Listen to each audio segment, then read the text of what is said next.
이번 11월 1일, 11월 12월 요한계시록 계속 묵상을 하고 이제 요한계시록 묵상한 지가 이제 얼마 안 됐지요. 어제까지 2장 11절 월요일부터 시작이 됐는데 이 요한계시록을 묵상할 때 아무래도 이제 전체적인 구조를 언급하는 것이 요한계시록을 조금 이해하는데 좀 쉬울 것 같습니다. 마침 우리 목사님들께서 이제 앞에 구조를 언급을 마침 안 하셔가지고 제가 오늘 잠깐 구조를 설명을 하는 것이 좋은 게 요한계시록이야말로 전체적인 구조를 알고 요한계시록 묵상하는 것이 계시록 묵상하다가 좀 어려운 부분이 있거나 격결로 나가지 않는 그나마 최선의 방법이고, 그래서 요한계시록 전체의 구조를 좀 이해만 하면 요한계시록 묵상하는 데 훨씬 더 좀 쉽습니다. 마치 숲을 보는 것과 나무를 보는 것의 차이인데 이 전체적인 숲을 바라보면 나무 하나하나를 살펴봐 가면서도 길을 잃지 않을 수 있습니다. 근데 전체적인 숲을 먼저 조망하지 않고 나무를 보기 시작을 하면 이게 어디서 어떻게 끝날지, 얼마나 가야 할지를 모를 정도로 요한계시록은 전체적인 구조를 이해하는 것이 굉장히 중요합니다. 마치 그런 것 같기도 해요. 또 우리가 이제 차를 타고 이게 뭐 비행기를 타고 뭐 부산에서 서울로 올라오는 것과 뭐 자전거를 타고 올라오는 것 차이 있죠. 그런 차이도 있기도 합니다. 그래서 일단은 비행기 타고 가게 되면 빨리도 갈 뿐만이 아니라 밑에서 아래를 내려다 보면 그러면 대충 그림이 그려지거든요. 그리고 나서 이제 자전거를 타면 뭐 며칠이 걸리더라도 머릿속에 그려두었던, 하늘에서 바라보면서 그려두었던 그 길을 잃지 않는 것과도 마찬가지입니다. 그리고 또 한 가지 또 예로는, 또 그렇지 않으면 이 요한계시록 하나하나에 이렇게 상징이, 또 숫자, 또 환상, 이런 그 장르로 볼 때 문학, 이게 묵시문학 같은 이런 종류의 성경을 읽을 때는 그 방법을 쓰는 것이 길을 잃지도 않을 뿐만이 아니고 또 너무 한 본문에 매달려 있다가는 또 이상한 데로 빠질 수도 있기도 하다는 그런 이유가 또 있기도 합니다. 그런 점에서 오늘 한번 요한계시록 전체적인 그림을 한번 그려보는 것이 좋을 것 같습니다. 여러분들 대충 좀 아시다시피 요한계시록을 보면 이거는 막 쓴 것 같은 느낌이 들기도 해요. 뭐 이상한 형상을 끌고 와서 집어넣었다 뺐다 하는 게 막 쓴 것 같은데, 그런데 굉장히 정교한 작품이에요. 말하자면 일반 책으로 말하면 굉장히 치밀하게 머리에 다 이렇게 계획을 다 세워놓고 그야말로 천재적인 작가가 여기에 등장해야 할 모든 이미지를 언제 넣고 또 어떻게 배치를 하는가, 이거를 완벽히 짜서 서론, 본론, 결론까지 논리적으로 써놓은 작품과도 마찬가지입니다. 계속 묵상을 하고 이렇게 읽어보시면서 아마 느끼실 게 많을 것 같은데, 그러한 작품, 당시로 뭐 문학 작품으로 말하면 그런 작품입니다. 굉장히 정교하게 짜져 있습니다. 그런데 이 정교하게 짜져 있는 이 내용에 대해서 수많은 학자들이 얘기를 하고 있어서 어떤 학자들 의견을 좋을지 취사 선택을 해야 되는데, 제가 느낀 바로는, 저도 이제 제가 짤 수는 없는 본문이다 보니 이 영국 학자인 리차드 보쿰이라는 학자의 그 구조가 저한테는 가장 쉬웠고 가장 설명하기도 쉽고 가장 이해하기도 쉬운 그런 구조를 봤기 때문에 그걸 함께 좀 나눠보고 시작을 하려고 합니다. 가장 결정적인 구조가 이 성경의 이 요한계시록에 있는데 이 헬라어로는 엔푸뉴마예요. 엔푸뉴마, 성령 안에서. 영어 성경으로는 in the spirit 이렇게 나와 있어요. 요 문구. 그러니까 성령이라는 말을 또 다른 말로 표현한 수많은 내용들이 있지만 엔푸뉴마라고 되어 있는 이 문구는 딱 4번밖에 안 나와요. 딱 4번밖에 안 나와요. 근데 딱 4번 나오는데 이 4번 나오는 것을 뭐 막 집어넣은 게 아니에요. 엔푸뉴마라는 요 문구만을 가지고 요한은 이 계시록 전체의 그림을 그렸다라고 해도 과언이 아니고, 아니 실제로 그렇게 그렸던 것 같아요. 그렇게 그리지 않으면 요한계시록 전체를 이렇게 문도 하나 시킬 수 없거든요. 그래서 엔푸뉴마 요게 딱 4번 나오는데 요거를 따라서 가면 전체적인 그림이 보입니다. 가장 먼저 나오는 것이 1장 10절이에요. 1장 10절 이렇게 되어 있습니다. 주의 날에 내가 성령에 감동되어. 여기 딱 이제 우리말로는 그래요. 원문에는 엔푸뉴마인데 우리말로 번역하는 과정에서는 내가 성령에 감동되어라고 표현을 하는 요거는 2번 나와요. 앞에 2번. 자, 엔푸뉴마. 주의 날에 내가 성령에 감동되어. 그 다음에 4장 2절로 가보실까요? 4장 2절. 4장 2절에 내가 곧 성령에 감동되었더니. 내가 곧 성령에 감동되다. 이게 2번째예요. 그 다음에 이제 17장 3절로 가보실까요? 17장 3절. 17장 3절에는 곧 성령으로 나를 데리고, 근데 사실 이것도 우리말 표현은 성령으로 나를 데리고 가 있지만 성령으로, 이것도 엔푸니마예요. 성령으로 나를 데리고 17장 3절이에요. 그 다음에 이제 마지막이 이제 21장 10절이에요.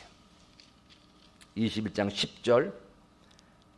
성령으로 나를 데리고 이렇게 돼 있죠. 성령으로 나를 데리고. 이거 딱 4개만 알면 요한계시록은 다 보이는 겁니다. 구조가.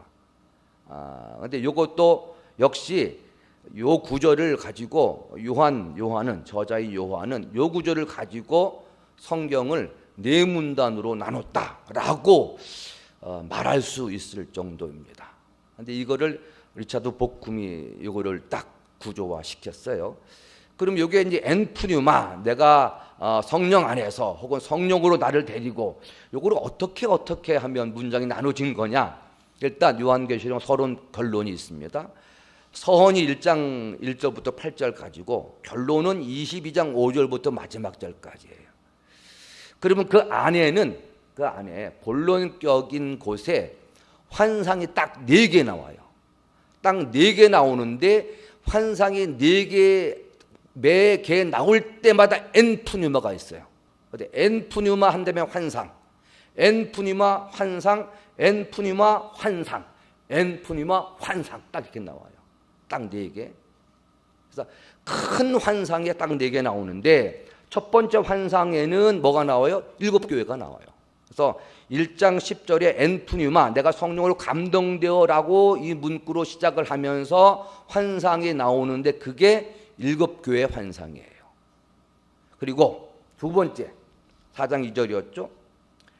엔푸니마, 곧 내가 성령에 감동되었더니라고 하면서 환상에 나오는데 이 요한계시록에서 가장 어렵다고 하는 7 심판이 나와요.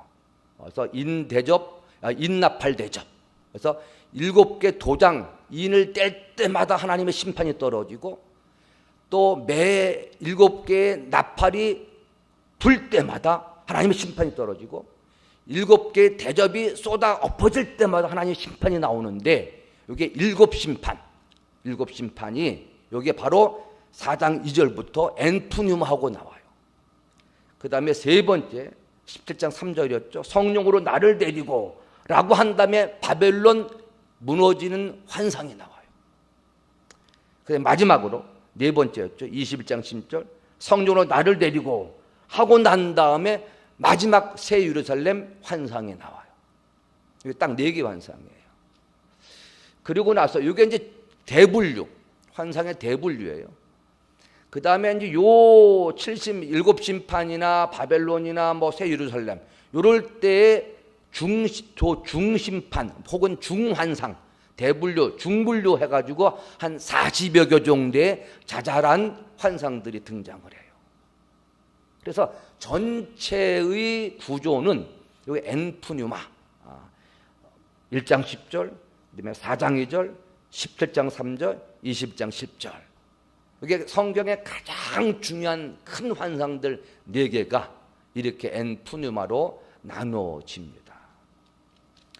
그러면 이 환상들이 어떤 의미를 갖고 이렇게 자주, 사실은 이제 성경을 전체 크게 나누면 4가지 환상이지만 그 안으로 잘게 세분화시키는 또 환상들이 한 40여 개 나오는 거가 또 나오는데, 환상들의 이미지는 달라요.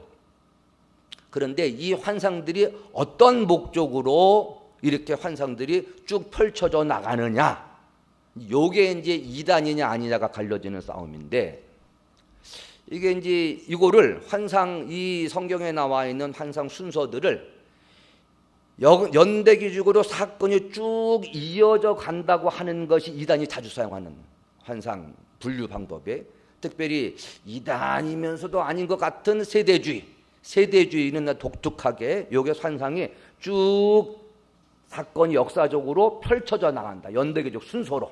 뭐 말하자면 아까 말했던 7교의 심판이 먼저 나오고 6의 일곱 심판도 인나팔 대접이 차례도로 역사 속에서 일어날 것을 하나님이 보여주신 것이다. 그래서 역사 속에서 하나님의 심판이 임할 때는 먼저 인나팔, 도장 떼는 그 심판에 나와 있는 사건들이 역사 속에 차례로 올해 뭐 1910년, 1920년, 1930년 뭐 이런 식으로 역사 속에서 일어날 거다. 그 다음에 이게 다 끝나면 1950년대부터는 이제는 뭐 나팔 심판이, 하나님의 나팔이 불 때마다 이런 심판이 연대기적으로 1950년, 1960년, 1920년 이런 식으로 나타날 거다. 이게 독특하게 이단들이 쓰는 방법이에요. 그러면 우리 이제 복음주의 계통에서는 이 복음서를 어떻게 하느냐? 이거는 반복이라는 거예요. 순서가 아니고 반복이라는 거예요. 이제 쉽게 제가 예를 들게요. 제가 이제 용산 기념관은 제가 안 가봤어요. 근데 이제 하와이에 있는 전쟁 기념관은 제가 가봤어요. 하와이 어떻게 우리나라 거 안 가보고 하여튼 그렇게 됐어요. 제가 미국에 첫발 도착했을 때가 하와이에 도착을 했었거든요. 하와이 가면 진주만 공격에 의해서 박물관이 큰 게 하나 있어요. 박물관 겉모습도 배틀쉽 그게 그거 모양을 따가지고 쐈는데, 제가 한번 기억이 안 나서 사전 찾아봤는데 5개 박물관 속에 이게 전체는 진주만 국립기념관이라고 그래요. 그런데 이 여기에 5개의 관을 이제 1관, 2관 나눠져 있어요.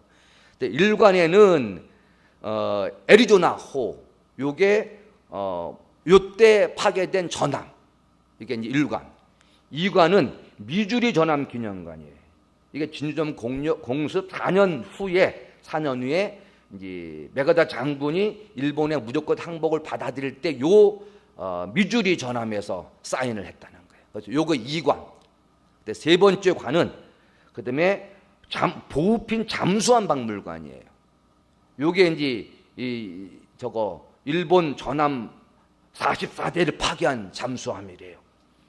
그 다음에 태평양 항공박물관, 여기에 이제 공습할 때 썼던 비행기, 그때 당시에 딱 2대가 살아남은 2대가 전시가 되어 있어요.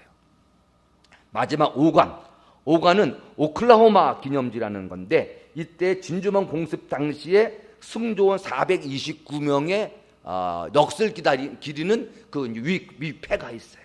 그래서 모두 5개가 관이 있어요.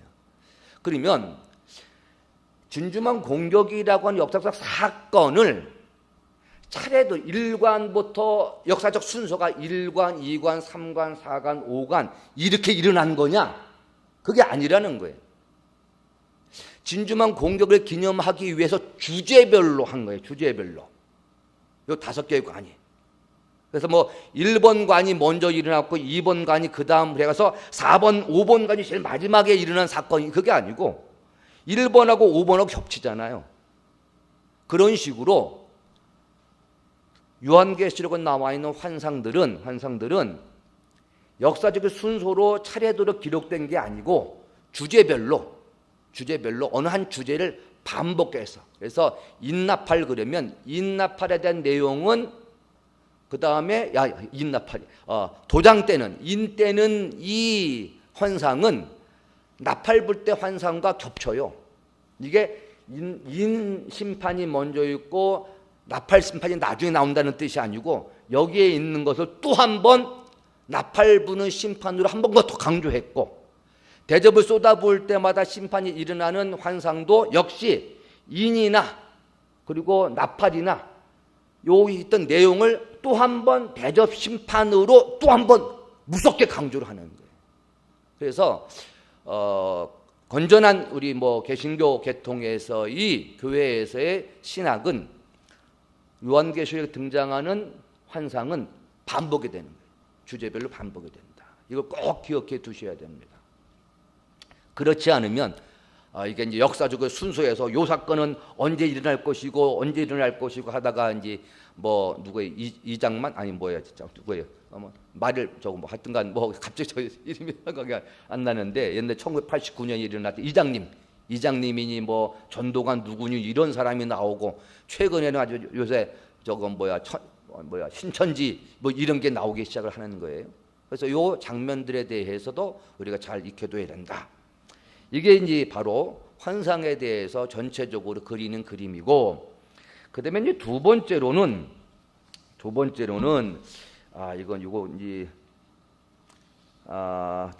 숫자에 대한 이미지를 우리가 알고 있어야 되는데, 이거는 나중에, 이거 시간이 너무 많이 가서 숫자는 나중에 하십시다. 숫자는 오늘 이제 본문 가면, 오늘 본문 이제 들어가면, 오늘 이제 7교회에 대한 환상이죠. 그 역시 마찬가지예요. 7교회도 마찬가지예요. 일곱이라는 숫자는 성경에서는 서양에서는 럭키 세븐 그러잖아요. 근데 성경에서 의미하는 바는 완전 숫자죠. 왜 완전 숫자죠? 하나님의 모든 창조가 7일 만에 완성이 되었다라고 하는 뜻에서 성경에서 7이라는 숫자는 완전 숫자, 완성 숫자입니다. 그리고 이제 4라고 하는 숫자가 굉장히 중요한데, 성경이 요한계시록에 4라고 하는 숫자는 중국의 영향을 받아가지고 죽을 사자하고 발음이 똑같아서 우리는 기분 나빠하잖아요. 근데 성경에서는 세상을 의미해요. 왜 그러죠? 사방팔방, 동서남북, 사방이잖아요. 사방, 동서남북이면 온 세계를 다 동서남북 이끌을 수 있잖아요. 그래서 성경에서 요한계시록에 나오는 4는 세상 숫자예요. 자, 그럼 오늘 7교회는 뭐예요? 7교회는 단지 초대교회에 실제로 존재했던 교회를 의미할 뿐만이 아니고, 7교회라는 것을 통하여서 이 세상에 비주블 처치, 가시적 교회, 지상교회, 지상교회 모두를 이야기하는 대표로 7교회의 예를 들었고, 그런 점에서 7교회 하나하나에 대한 칭찬과 책망 혹은 칭찬만 있는 교회, 이런 교회들에 대하여서 그들의 회개해야 할 것, 또 칭찬 듣는 것은 더 우리가 격려를 받고 해서 우리 교회의 모습을, 혹은 현재 지상에 존재하는 모든 교회들의 모습을 바로 7교회를 통해서 살피고자 하는 의미가 여기 첫 번째 환상이 7교회에 담겨져 있습니다. 그러면 계속해서 하고 있듯이 오늘은 버가모 교회, 세 번째 교회의 차례인데, 이 버가모 교회의 특징이 뭐냐 하면, 일단은 여기도 역시 또 구체적으로 보려고 하면 시간이 많이 가요. 그 로이드 존스는, 저도 사실 그분 영향을 되게 많이 받았는데 로마서 14장까지 14년 걸렸습니다. 로마서 강해를 할 때 로이드 존스 목사님은 로마서 강해를 14장까지 하시면서 14년이 걸렸어요. 한 장당 1년이 걸린 셈이에요. 그래서 이제 요거도 역시 할 게 많아요. 그렇게 하면 진짜 몇십 년을 걸려도 못하고요. 이것도 이제 딱 눈에 띄는 게 뭐냐 하면, 일단은 네가 어디에 사는지를 내가 안다. 예수님께서 일단 이 버가모 교회는 7교회 가운데 제일 북쪽 지방에 있는, 제일 북쪽에 있습니다. 북쪽에 있어요. 어저께 하셨던 서머나 교회에서 한 40km, 22마일 정도 떨어진 곳에 위치한 교회인데 사단의 권자가 있는 데라. 왜 이런 의미가 남았냐 하면 사실 요한계시록을 살펴보면서 당시에 이 단어들이 당시에 어떤 역할을 했느냐도 굉장히 중요하거든요. 그러려면 천상 책들을 또 많이 봐야 돼서 아침에 새벽 예배 때 목사님들이 하시는 묵상을 잘 들으셔야지 큐티를 제대로 할 수 있습니다. 이게 뭐냐 하면 당시에 그 로마 황제 숭배를 위해서 황제 숭배 신전이 최초로 지어진 곳이 이 버가모 지역이었어요. 그리고 4년 후에 두 번째 신전을 짓습니다. 그래서 이 황제 숭배의 전초 기지라고 불리웠던 곳이 바로 버가모 지역이었습니다. 그러니 당연히 사단의 권자가 있는 데라. 어제 정모선 목사님들 그 얘기도 살짝 언급하고 넘어가셨는데 황제 숭배 신전이 있을 때 황제 숭배 신전을 하고 나오면 이 증명서를 발급을 해요. 네가 황제를 주로 큐리오스로 인정을 했으니 너는 패스를 하나씩 줘요. 이게 패스가 여기 뒤에 나와 있는 힌도를 줄터인데 힌도류에 이름이 적혀져 있다라고 하는 것도 연결이 돼요. 패스를 하나 줘요. 그래서 이 패스를 받느냐 안 받느냐에 따라서 네가 정말로 로마의 충신이 아니냐가 가름이 돼요. 그러니까 증명서가 없으면 박해를 받을 수밖에 없어. 아니 네가 황제를 안 섬겨? 증명서 보여봐. 이러고 만단 말이에요. 그러니 증명서를 보이지 않는 모든 사람들은 혜택을 못 받아요. 상업적 혜택도 못 받고 경제적 혜택도 못 받고 가게를 여는 거나 하는 것들에 대해서 전혀 혜택을 받지 못하고 어떤 로마 시민권을 가지고 있는 사람마저도 게다가 이방인들 소위 로마인들의 보기에는 모든 유대 그리스도인들이나 유대교인들에게도 그것은 그들이 그 땅에서 살아가야 할 때 가장 갖고 있어 신분을 보장해주는 신분 보장권이었거든요. 증명서가. 이 증명서 발급을 못 받을 경우에 있게 될 어려움. 요즘 우리 백신 패스 같은 경우도 그럴 수도 있겠죠. 그런데 이때에 이 버가모 지역에 살고 있는 그리스도인들이 황제 숭배를 안 해요. 다시 말하면 황제를 큐리오스라고 불렀는데 우리도 예수님을 큐리오스로 부르거든요. 근데 똑같은 주가 둘이 있을 수가 없잖아요. 그러니까 한 분만 주일 수밖에 없는데 이 버가모 지역에 사는 그리스도인들은 오직 예수 그리스도만 큐리오스라고 인정을 해요. 그러기에 황제 숭배를 하지 않아요. 그러니까 그런 황제를 주로 인정하지 않아요. 주로 인정하지 않았다는 뜻은 증명서를 갖고 없다는 뜻이에요. 증명서 없다는 뜻이에요. 그러니까 이 일로 인해서 로마의 무자비한 핍박이 있었어요. 이때에 죽임을 당한 사람이 안디바라는 사람이에요.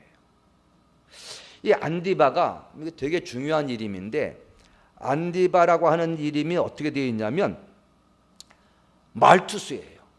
그 헬라어로 증인, 내충성된 증인, 안디바. 안디바는 사실은 여기밖에 나오지 않고 전설에 의할 것 같으면 청동 밥그릇에 올라가서 화형을 당했다라는 전설이 있기도 해요.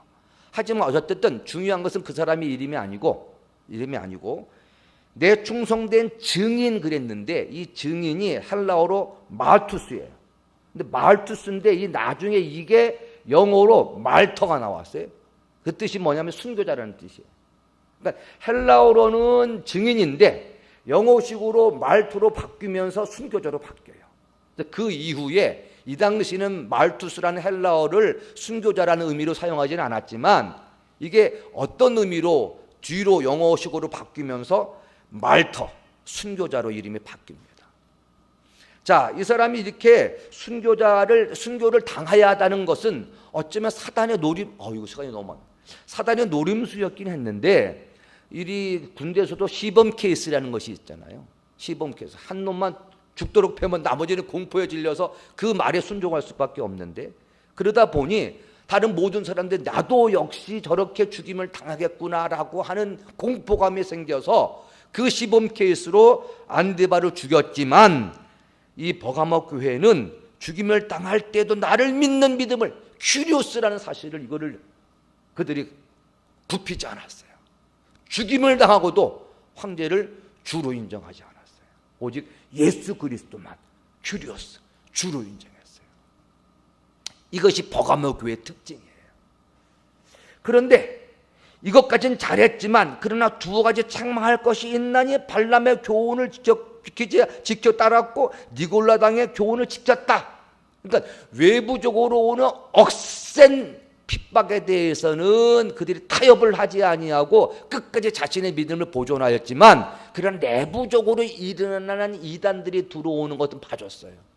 내부적으로는 타협이 일어났어요. 시간이 많이 가서 요것까지만 할 텐데, 우리가 이 버가모 교회의 특징을 통해서 우리가 한편 우리 교회에 어떤 경고를 주는지 우리 살필 필요는 있습니다. 교회라고 하는 이 철치라고 하는 명사, 단어가 대적인 명분을 우리가 갖게 해줘요. 아, 교회 그러면 어떤 곳이냐 하는 대적인 명분이 있잖아요. 근데 교회는 교회라고 무슨 교회, 광교 산울교회라고 하는 이름으로는 사람들이 밉보이지는 않아요. 왜냐하면 우리는 교회라고 하는 이름으로 하고 있는 일이 대적으로 많고, 그것이 대의 명분으로 세우는 일들이 좋은 일이 많기 때문에. 그러나 한편으로는 내부적으로는 문제가 많은 것이 교회예요. 내부적으로는 이런 저런 일들이 많이 일어납니다. 겉으로 내세우는 표방하는 전도, 구원, 영혼 구원, 이 부분에 대해서는 하나님께서, 예수님께서 하실 말씀이 없어져 잘하고 있다. 그러나 내부적으로는 많은 문제들이 그 안에서 벌어지고 있는데, 이런 부분들에 대해서는 예수님이 책망하는 거예요. 그래서 이건 교회가 참 조심해야 할 부분이에요. 어느 교회든지 간 완벽한 교회는 없죠. 사실 이 초대교회 7교회에도 칭찬 드린 교회는 딱 한 교회밖에 없거든요. 칭찬과 책망 혹은 책망만 드린 교회도 있고 하는데, 한편으로는 칭찬을 듣는 것으로도 있지만, 그러나 한편으로 보면 책망 들을 구석들이 이것저것 있어요. 진리를 위해서 마치 사랑을 희생하든, 혹은 사랑을 강조하다 보면 진리를 희생하든, 이 둘 중에 하나 되는 일들이 꼭 교회 안에 있어요. 그래서 교회라고 하는 이 교회가, 이 단체가, 소위 단체가 교회라고 하는 그 이름을 갖고 있는 대로는 대의 명분을 지켜요. 복음을 외치고 영혼을 구원하라. 근데 그 안에 그냥 대표적으로 말하면 사랑이 식어가고 있는 모습에 대해서는 우리 주님 앞에서는 할 말이 없는 거예요. 그 외에 많은 일들이 교회 안에서 벌어지고 있는 거예요. 이런 부분들에 대해서는 우리가 오늘 신앙생활을 하고, 교회 요번에도 우리가 큰 행사를 앞에 두고 있는데, 이런 부분들을 할 때마다 겉으로 드러나는 부분에 대해서뿐만이 아니고 내적으로 이 안에서 일어나고 있는 마저도 참 잘 이렇게 살펴보면서 주님 앞에 칭찬을 듣지 아니하고 오히려 회개하라는 책망의 소리를 듣지 않도록 주의를 기울여야겠다. 그 부분 참 조심해야겠다. 이런 내용으로 오늘 버가모 교회가 우리에게 던져주고 있는 교훈이라고 말씀을 드릴 수 있습니다. 아무쪼록 우리 교회는 교회로서 갖고 있는 그 그리스도의 지상 명령에 순종할 뿐만이 아니고, 이 안에서 일어나고 있는 모든 구체적인 일마저도 우리 주님 앞에 손색함이 없는, 오직 칭찬만 들을 수 있는 우리 교회가 될 수 있도록 우리 함께 기도하고 열심히 애를 써야만 되겠습니다. 기도하겠습니다. 거룩하신 하나님 아버지, 참 감사합니다. 오늘 이번 2달에 걸쳐서 요한계시록을 묵상하면서 저희가 기대가 큽니다.